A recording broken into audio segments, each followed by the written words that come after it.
us, sit down, get comfortable, and let you know what we're trying to do. So DC, we have a problem. It's a 200-year problem. Essentially, we don't have representation and self-government. And it's been going on for far too long. And my campaign is about finding a solution to that problem. And essentially, people, there's all kinds of problems, but the most important thing to remember is how this problem impacts you. And it impacts everything we do. The ability not to have a say on the issues that impact our communities.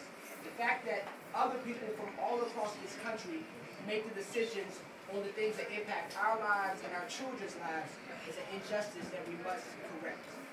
And when I say the impact of it, it has a huge economic impact in the state. So essentially the problem is that DC, the people that live in DC, they have all the responsibilities of a state. They have to pay high taxes. They have to pay high property taxes. Absolutely. They fight in wars. Absolutely. And they give service and they do all of the responsibilities of citizens.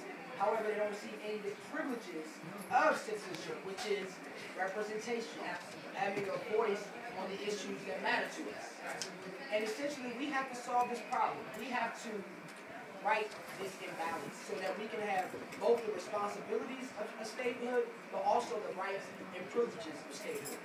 And what's important, and what's most important to remember here, is the right to determine those who make the laws that impact our lives is probably the most precious right in our democracy.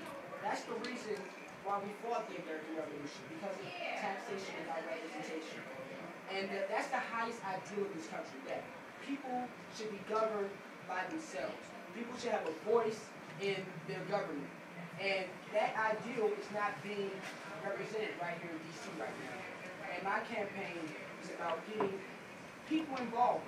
Rooms like this, having conversations, getting people to take action, change their minds. And if we all take action, if we all come together and stand up and say we demand our rights, because at the end of the day, it's about respect.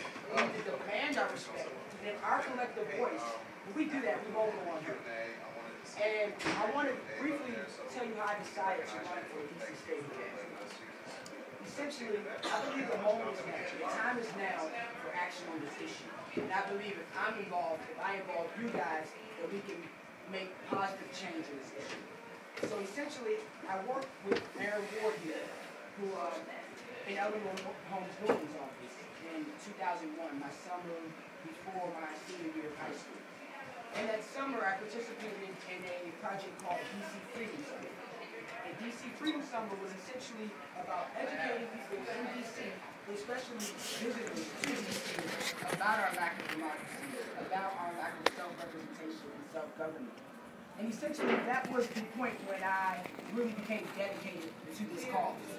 But at that time, in 2001, we had George W. Bush in the White House, and we had Republicans in the House and in the Senate. So essentially, Democrats are more favorable to DC voting rights than Republicans. So the excuse at that time was that as long as the president was Republican, the Congress was Republican, we would never make any headway on this issue. Well, now we're sitting here in 2010, we have a Democratic president, President Obama, and we have a Democratic Congress.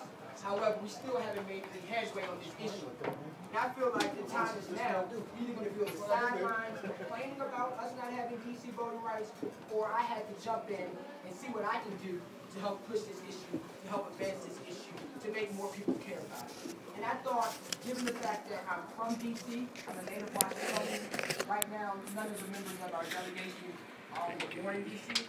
So because I'm from DC, I feel like I can get in rooms right here in North Day and connect with people, educate people. I connect with the culture, I understand people. But also I have a national network. I went to Morehouse. I can engage students at Morehouse. I can engage students at the University of California, Berkeley. I can engage students at Harvard. I can engage students all across the country. I have President of North Carolina A&T right here. He's my political director, David Street, former president of student government at A&T. My campaign manager, Conrad Woody, was the former president of student government at Howard University.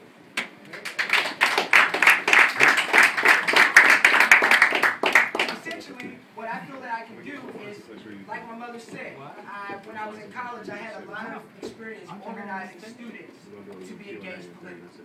And that's what I feel I can do here in D.C. and all across the country. And if you elect me, that's what I will do.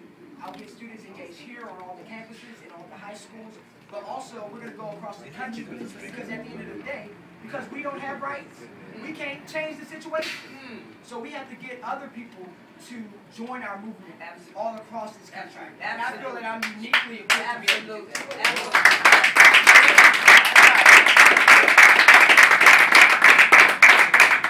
So the most important message, and I want to make sure that I tell you what I'm going to tell you and then stop so I can give you guys enough time to ask me questions, because this is a very complex issue and I want to get into how I plan to specifically achieve it. But the message I want to leave you guys with, what I want you guys, when you walk home, when you tell somebody, how was Nate event? What did he say? I want you guys to say this.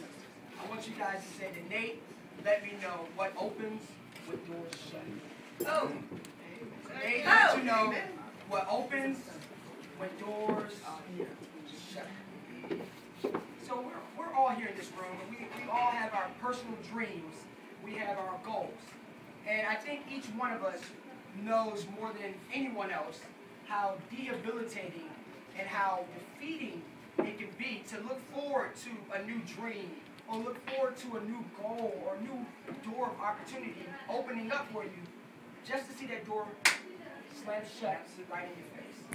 So let me get a little bit more personal from experience. So have you ever looked forward to getting a new job or a new promotion or a new house? You had your eyes set on maybe getting into a certain school, and that's all you can think about. That's all you put your energy into it. You did a good job, but for some reason, some kind of obstacle got in your way and stopped you from getting that opportunity. We all know how it feels to look forward to something just to see that door of opportunity closed in your face. Y'all looking at me crazy. Y'all not feeling me right now. So let me tell you a story that hopefully that can illustrate. All right. To illustrate this thing. So I believe it was early last year. I had a plane flight to catch. There was a plane flight from Atlanta, Georgia, up to Boston, Massachusetts when I was at school at the time. And essentially, I'm not the most experienced flyer, but I'm not an inexperienced flyer at all. So I know how to get to the airport. I know what the rules, the procedures, and the regulations are, so I can make sure that I can get on my flight on time. Because there's nothing worse than missing your flight and missing your appointment. So on this particular time when I was traveling from Atlanta up to Boston, everything just did not work my way. It was just whenever you have one of those days, those days that no matter what happens, something seems to get in your way. Well, that was the day for me, essentially. So the security line was unexpectedly extra long, and then when I went through the security line, that day was the day where they, got me for a special search. So not only it's 15 minutes before my flight's about to leave, and I'm stuck in the Homeland Security getting searched. So you can tell I'm really frantic. I'm trying to figure out how I'm going to get on this flight. So as soon as they let me out the search, I have about 10 minutes to get to my flight. So I'm running to the gate because I know it's going to be a close call. Now let me tell you what happened when I got to the gate. As soon as I got into the gate, I saw the gate agent going to the door, closing it, and locking it in my face. So literally, I'm running up, and as soon as I get to the gate, boom, door shut right in my face. And you guys know how defeated I felt right there at that moment when I looked out the window and I could actually see the plane that was supposed to be my transportation to get me from where I was in Atlanta to where I needed to be. I saw the plane that was my transportation right there. I could see it with my own eyes. But what was keeping me between my transportation from where I was to where I needed to be was a locked door. The door was slammed shut. And I just felt so defeated. I tell that story and I hang out right here. The reason I'm telling the story, because isn't that the case for DC? Isn't that the case for our 200-year quest for justice, equality, and freedom in our country? Every time that we thought that we were going to make progress, another door's been shut. It's been no. And every time that we feel that we have a new opportunity, like I said, with the Democratic president and the Democratic Congress, doors have been shut on this. I don't know if you guys are familiar with the House Voting Rights Act, which would give